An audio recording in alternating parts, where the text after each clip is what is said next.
So in the first blog of this series, we covered why exercise time matters with regards to your fuel selection.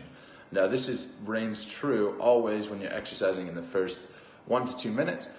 After that 1 to 2 minutes, you're always going to shift over to more of an aerobic fuel, and then intensity is what's going to determine what type of fuel you're using. So you take that few minutes, you go from your aerobic zone and you work through all of those fuel sources that we talked about in the first blog, and you shift over to some combination of carbohydrates and fats. So let's start at rest. When you're resting, you're relaxing, you're talking, you're watching TV, or you're sleeping, the biggest demand on your body is that your heart needs to beat, you need to breathe, and you need to think. So those three are absolutely essential for life. And to do those, for the most part, you're going to be using a fat-based source. This is because it's basically our best way to survive. That's how we've evolved, and that's the most efficient store of energy. It's the densest form of energy that we store, and so we use that essentially when all we're doing is surviving.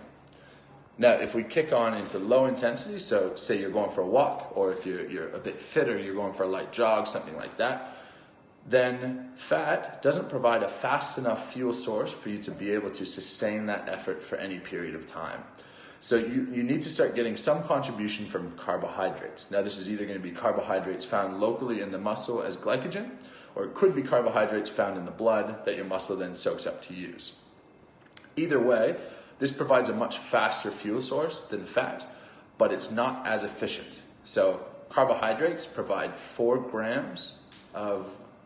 calories per gram, and calories is just a measure of energy, where fat provides 9 calories per gram. So carbohydrates is less than half as dense, which is why we only have limited supplies of carbohydrates and ample supplies of fat.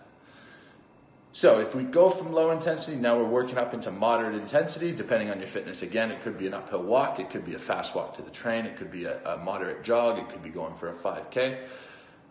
We need to continue to rely more and more on carbohydrates to provide that faster energy. So fat gets us going when we're at rest, still contributes during low intensity, but as we get moderate intensity and higher, fat contributes less and less just because it can't provide that energy fast enough. Now, like I said, if we're going into high intensity, now we're mostly using fat for that energy.